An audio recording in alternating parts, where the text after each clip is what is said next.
Verilişin baş sponsoru Kalsi D3 Nikamed.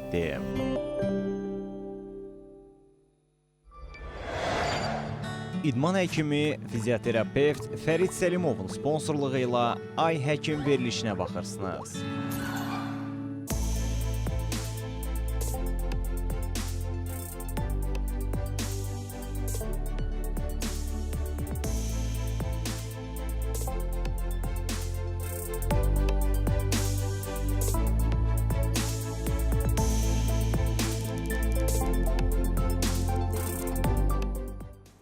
Salam, hər vaxtınız xeyir olsun əziz tamaşaçılar. CBC Sporta baxırsınız. Ay Həkim efirdədir. Studiyada doktor Tutu Zeynalovadır.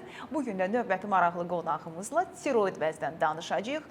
Son illər tez-tez eşitdiyimiz Hashimoto diaqnozu, zobum var, vəzim yaxşı işləmir, buna görə kilo alıram, halsızam və s. şikayətlər çox eşidirik. Xüsusilə də xanımlarda ki, səhər yuxudan güclə oyanıram, elə həmişə yorğunam, gecə yatsam da səhər yorğun oyanıram və s. və məlum olur ki, bütün bu şikayətlərin səbəbi məhz bu balaca bizim tiroid vəzimizdədir. İstənilən halda bu mövzuda fikirləri təbii ki, professionallar səsləndirsə daha yaxşı olar və elə tiroid xəstəlikləri mövzusunda çox güvəndiyimiz həkimimiz, Azərbaycan Tibb Universitetinin Tədris Cərrahiyyə Klinikasının cərrah endokrinoloqu, həm də müəllimi, doktor Azər Hümmətov studiyamızın qonağıdır. Xoş gördük sizi. Təşəkkür edirəm, dəyərli vaxtınızı ayırıb yenidən studiyamıza gəldiniz. Çünki ötən verilişimiz daha qısa idi. Mən istədiyim sualların hamısını sizə verə bilmədim. İlk növbədə istəyirəm ki, bu son aylarda həkimlərin geniş müzakirə olunduğu bir dönəmdə cərrah endokrinoloq kimdir? Və bugün Azər Hümmətov olaraq Tibb Universitetində dərs demək üçün, bugün ölkənin ən tanınmış endokrinoloq cərrahlarından biri olmaq üçün hansı yolu keçmisiniz və bu yoldakı rast gəldiyiniz çətinliklər və ümumiyyətlə cərrah endokrinoloq olmaq üçün nələri bilmək lazımdır? Nəzərə almaq lazımdır? Öncə mən də tamaşaçıları salamlayıram. Çox sağ olun dəvət etdiyiniz üçün. Bəli, cərrah endokrinoloq olmaq üçün uzun bir yol keçmək lazımdır. Yəni bu cərrahiyyəyə maraq hardandır? Yəni cərrahiyyə maraq mən uşaqlıq dövründən, bəzi hallarda olur da uşaqda məsələn qəssab olurdu, gedirdin, baxırdın, əti nə cür kəsir, nə cür doğrayır və məndə maraq yarandı. Və o marağın üzərindən, mən istədim ki, bir həkim olum. Həkim üzərində, insanlar üzərində bu cərrahi əməliyyatlar edim və beləliklə də bu cərrahi sənətini seçdim. Və ilk dönəmdə, universiteti bitirdikdən sonra ümumi cərrah olaraq, bizdə öncə ümumi cərrahiyyə ilə başlanılır və ümumi cərrahiyyə ixtisası üzrə, yələndikdən sonra artıq internatura təyinatı aldım. İnternatura təyinatı üzərində də sırf ümumi cərrahi üzrə əməliyyatlarda iştirak elədim. Və sonra gördüm ki, özümü harda daha rahat, daha özümü güvənli hiss edə bilirəm. Bəli. Və endokrin cərrahiyyə seçdim. Nəyə görə endokrin cərrahiyyə? Çünki mənim özüm doğulduğum bir zonada, bəs endemik bölgədir və burada qohumlardır, yaxınlarım arasında, çox görüldüm ki, bu xəstəlikdən daha çox əziyyət çəkirlər. Həqiqətən, qalxanvari vəz xəstələri bizim zonada daha çox rast gəlinliyindən. Hansı zonada? Şəkidə. Şəkidə. Bəli. Və maraq yarandı. Həm evdə də, ailə üzvlərindən də, anamda da var idi tiroid xəstəliyi, nənəmdə, bizdə irsi xəstəliklər çoxdur, şizofren xəstəlikləri. Və istədim ki, o insanlara bir kömək etmək. Əslində ağıllı seçimdir. Ən azından qohum-əqrəbə pasiyentlərim olacaq. Bu bir zarafatdır təbii ki. O istiqamətdə artıq bu sahəyə yönləndi və bunun üzərindən böyük bir yol keçdik. Sözsüz ki, ümumi cərrahiyyədən sonra endokrin cərrahiyyə, sonra mən müdafiə etdim ümumi cərrahi üzrə, sonra doktorluq işim qalxana bənzər vəz üzəridir, bu üzrə çalışıram. Və sonra bunun üzərindən araşdırdım ki, Türkiyənin hansı universitetlərində bu sahədə yaxşı mütəxəssislər var, universitetlərlə əlaqə keçdim. Bəli, orada gedib bu endokrin, Türkiyənin ən aparıcı müəssisələrində mən bu sahə üzrə ixtisaslaşmanı seçdim və orada da nə cür getdi bu yollar? Birinci növbədə endokrin poliklinikdən başladım. Endokrin poliklinik nədir? İlk olaraq o xəstələr, endokrinoloji xəstələr o poliklinikə müraciət edirlər və poliklinikdə hansı xəstəlikləri cərrahi yönləndirirlər. İlk oradan başladım. Orada ələnir xəstələr. Bəli. Və oradan artıq sonra bu xəstəliyin diaqnostikasında hansı müayinə üsullar vacibdir və ultrasəs müayinəsini, biopsiya müayinəsi və onun üzərindən ixtisaslaşmaya getdim və onun belə deyək də ki, ixtisasını öyrəndim. Sonra isə artıq əməliyyatlara başladı. Orada icra olunan əməliyyatlar hansı səviyyədə icra olunur, eyni zamanda hansı cihazlardan istifadə edirlər və onun incəliklərini öyrəndim. və bəli, bunlar baxanda geriyə uzun bir illər yəni gəlib keçib, amma bugünkü gündə də indi ölkəmizdə də bu sahənin yəni inkişafında, eyni zamanda yayılmasında, eyni zamanda biz həm də universitetdə biz sırf yəni bu sahə üzrə də məşğul oluruq. Həmçinin tələbələrə də endokrin cərrahiyyədən dərs deyirəm. Həmçinin universitetdə də qalxana bənzər vəzn xəstəlikləri, qalxana bənzər ətraf vəzn xəstəlikləri, böyrək üstü vəzn xəstəliklərinin cərrahi xəstəliklərinin tədris vəsaitini yəni həm müəlliflərindən biriyəm. Yəni maraq bəli var, həm elmi araşdırma tərəfdən, həm cərrahi olaraq, həm də sənətimi sevirəm. Yəni insanlarla hər gün ünsiyyətdə oluram, hər gün o insanlardan xoş xəbər almaq. Yəni Allah doktorlar bizə şəfa verdiniz Allahın izni ilə. Yəni bu məni sevindirir ki, bəli, gördüyüm işlərin bir son nəticəsi var ki, yəni çəkdiyim əziyyətlərdə hədərc etməyib və hər gün də o insanların bir müsbət enerji alıram. Bu mənim işimə daha da marağı artırır. Daha da istəyirəm ki, təkmilləşim, daha da yəni dünyada olan ən son yeniliklər nə varsa onu ölkəmizə gətirək. Azərbaycan həm də yetişdirirsiniz. Bəli. Sizin söhbətinizdə bir şey ağlıma gəldi ki, bizim dövrdə, biz tələbə olduğumuz dövrdə yəni etiraf edək ki, yaşlı həkimlər çox da bizə nəsə öyrətməyə meyilli deyildilər. Amma nə gözəl ki, indiki mütəxəssislər, sizin kimi mütəxəssislər çalışır ki, tələbələrə daha çox məlumat verilsin, onları yetişdirsin və doğrudan da savadlı kadrların hazırlanmasında da rolunuz əvəzsizdir. Azad doktor, tiroid xəstəliklərinin ümumiyyətlə diaqnostikası, siz dediniz ki, poliklinikada başlayır bu məsələ. Diaqnostikası necə aparılır və məsəl üçün 10 il qabağa baxanda, öncəyə baxanda, bugünkü gün daha mı güclüyük? Doğrudan da xəstəliklər mi artıb, yoxsa indi daha çox diaqnoz qoymaq imkanımız mı yaranıb? Bax, istəyərdim bu məsələlərə biraz aydınlıq gətirəsiniz. Yəni ilk öncə bəli, poliklinik önəmli bir belə deyək, diaqnostikanın qoyulmasında çox mühüm hissədir ki, tədrisdə də, eyni zamanda tibbdə də. Çünki tədrisdə nə cür? Biz tələbələri də orada bilavasitə poliklinikdə iştirak eləməli poliklinikdə. Yəni xəstələrlə nə cür ünsiyyət qurmaq lazımdır, nə cür anamnestik məlumatları toplamaq lazımdır. Bunlar önəmlidir. Gələcək Azərbaycan həkim yetişməsində biz də müəyyən öz məsləhətlərimizi, öz tövsiyələrimizi veririk. Və biz o xəstələrdə nə müşahidə edirik? Yəni öncə anamnezi dinlədikdən sonra hansı, yəni əgər məsələn qalxana bənzər vəzn patologiyasından söhbət gedirsə, bizim ilkin olaraq hansı müayinələr istəməliyimiz önəmlidir. Yəni ən çox bizim köməyimizə çatan ultrasəs müayinəsi və ultrasəs müayinəsində biz özümüz edirik. Nəyə görə? Çünki bu sahədə məşğul olduğumuz üçün mənə qalxana bənzər vəznin anatomik strukturasını dərk etmək daha rahat. Çünki cərrahiyyəsində özüm məşğulam, yəni qalxanvari vəziyyətdə görürəm və onun ultrasəs müayinəsini öyrənmək də mənim üçün rahat oldu. Və ultrasəs müayinəsi qalxanvari vəzin patologiyası haqqında, anatomik strukturu haqqında daha dolğun məlumat verir və biz ultrasəsdən başladıq və ultrasəsdə olan dəyişikliklərə uyğun olaraq qərar veririk ki, hansı növbəti müayinə üsulunu seçək və bizim ikinci köməyimizə gəlir hormonlar, yəni qanda olan hormonlar ki, hansı ki biz onu ultrasəsin göstəricisi əsasında qərar veririk. Bəzi hallarda olur ki bizə ki, doktor zəng edirlər ki, doktor, bəs sizin qəbula gəlmək istəyir. Əgər mümkünsə siz analizləri yazın, bir gələndə də vaxtımız da, yəni çox getməsin ki, sizin qəbulunuza düşə bilər.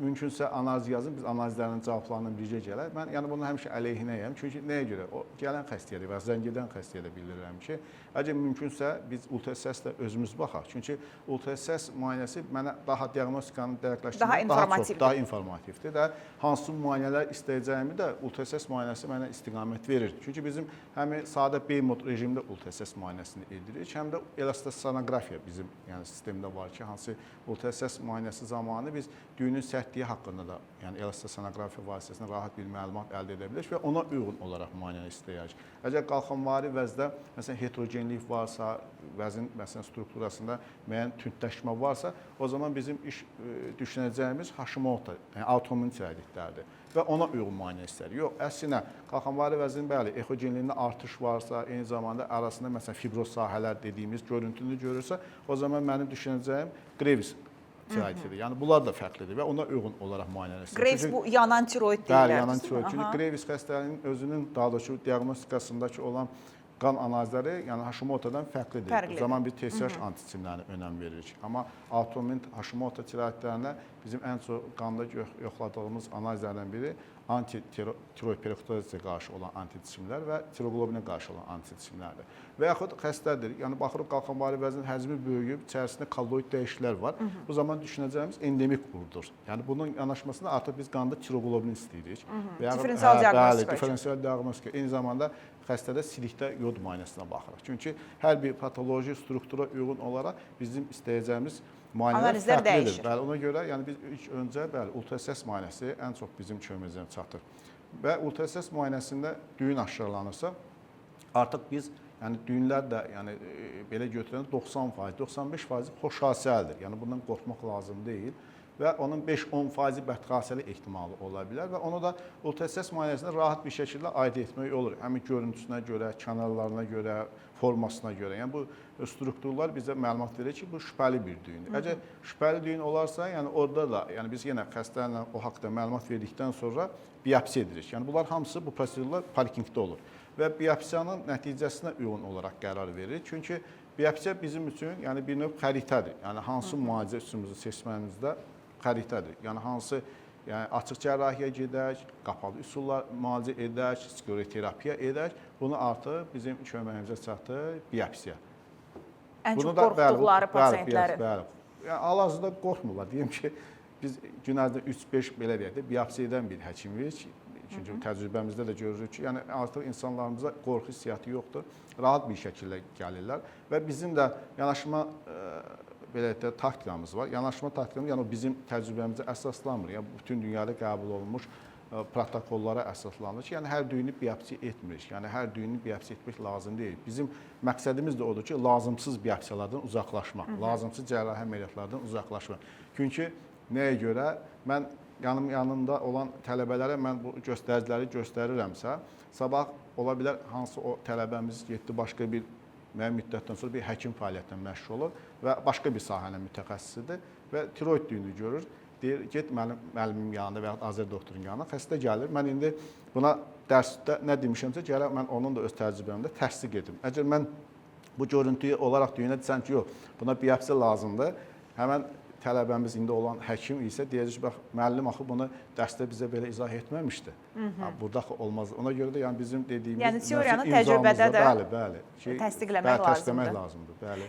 İndi bəli, bu əməliyyat mövzusunda daha şanslıdır müraciət edənlər. Çünki yanımdadır ki, 20 il öncə mən interni olanda Topçubaşov adına Cərrahiyyə İnstitutunda idim və orada bilirsiniz ki, endokrinoloji şöbə var və orada siz bugün hər gün 5-6 biopsiya edirsinizsə, 20 il öncə bu hər gün olunan 5, 6, 7, 8 cərrahi əməliyyat idi ki, illər sonra başa düşdüm ki, təəssüf ki, bugün bu diaqnostik metodlar bəlkə də əlimizdə olsaydı, o qədər insan əməliyyat olmazdı, o qədər insan bu problemlə əməliyyatdan sonraki ağırlaşmalar və problemlə baş-başa qalmazdı. Hashimoto xəstəliyi siz biraz əvvəl vurğuladınız. Hashimoto diaqnozu qoyulanda soruşurlar, bu qorxuludurmu? Hansı hallarda Hashimotodan qorxmaq lazımdır? Hansı hallarda yəni heç bir problem yoxdur? Bu problemlə həyatınıza davam edə bilərsiniz deyirik xəstələrə. Çünki xəstələrdə də belə bir şey var ki, mən getdim, müalicən mənə təsir eləmədi, xəstəliyim keçmədi. Şikayətlərlə də geri gəlirlər ki, həkim gəzirəm, mən heç kim müalicə edə bilmir. Nədir bu Hashimoto? Hashimoto xəstəliyi avtoimmun xəstəlidir. Artıq yəni bütün insanların belə deyək, gələn xəstələrin görürsən ki, o haqqda məlumatı var. Çünki hər gün televiziyalarda, eyni zamanda sosial şəbəkələrdə Hashimoto tiroidi haqqında həm cərrahlar danışır, həm endokrinoloqlar, həm diyetoloqlar danışır. Yəni istəsəmi insanların informasiyası var.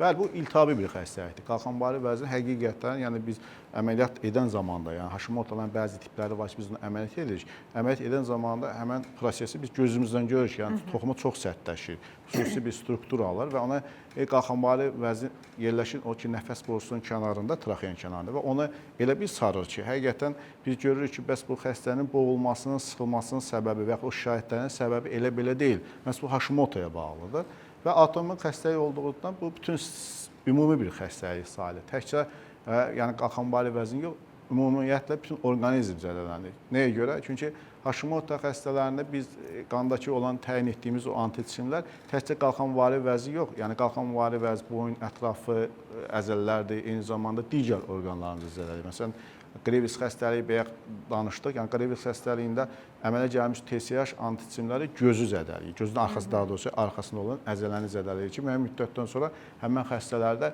göz qabağa doğru Mən şişinləşir. deyir ki, gözləri bərəlmişdi, Bəli, getdi bəli, həkimə bəli. dedilər zobu var. Yəni o Mən da- el dilindən danışıram. Bəli, bəli. O da avtoimmun xəstəliyin bir tipidir də, Graves xəstəliyi, Hashimoto'dan fərqli olaraq. Hashimoto'da qalxanvari vəz müəyyən müddətdən sonra sıradan çıxır. Yəni ilkin olaraq o zəhərli zob kimi gedir. Yəni bu xəstələrdə ürək döyünmədir, ürək çırpıntısıdır, çəkidə problemlər yaranmasıdır, dəridə olan quruluqdur, sas tökülməsi kimi əlamətlər başlayırsa, müəyyən müddətdən sonra artıq iltihabı proses dərinləşdikcə qalxanvari vəz sıradan çıxma ehtimalı daha çoxalır və vəz hüceyrələri zədələndiyi üçün qalxanvari vəz Bu akut fəaliyyət bir göstərmir. vəziyyətdə. Bəli, ilkin buna deyirik Hashimotoksikoz. Yəni ilkin Hashimoto xəstəliyinin ilk mərhələsi Hashimotoksikoz olduğundan müəyyən müddətdən sonra bu da keçici olur. Yəni 1 ay, 40 gün, bəzən gözsə 2 ay davam edir.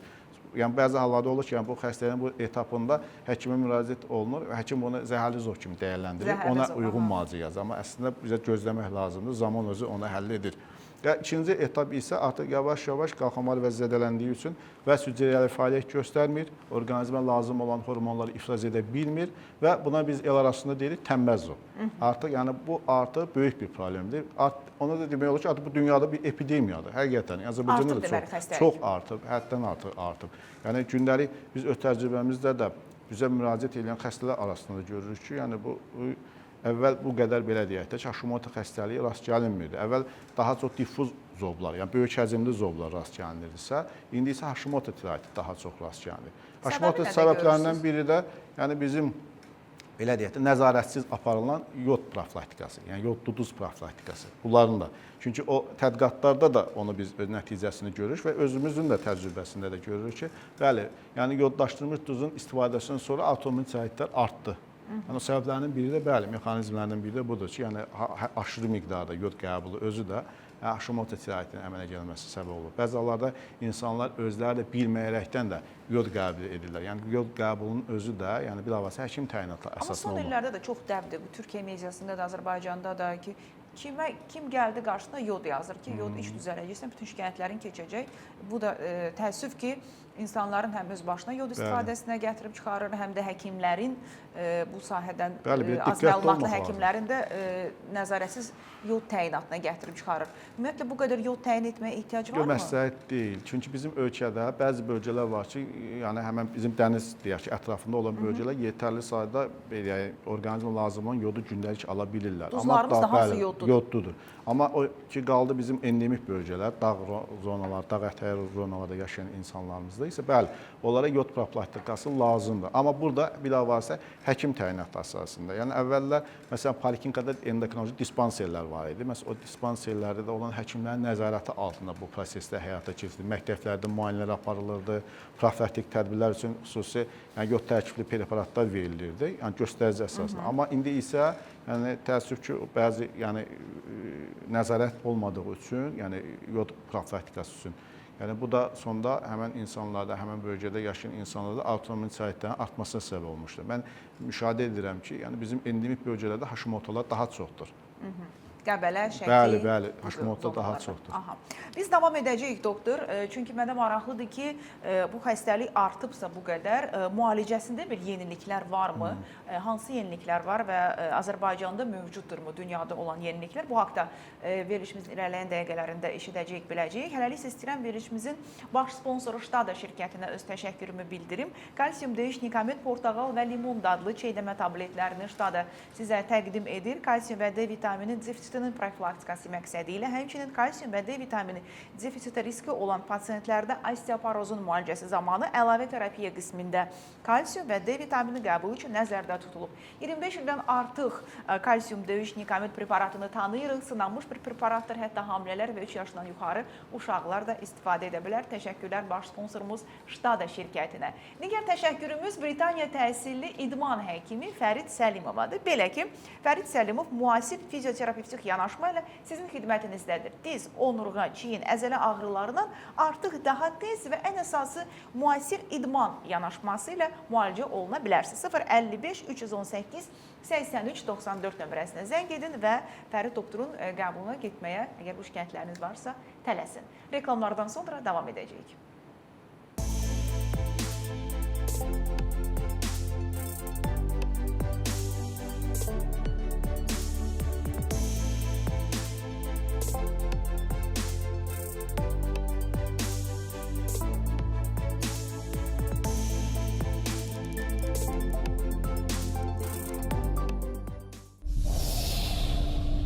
Verilişin baş sponsoru Kalsi D3 Nikamed DM.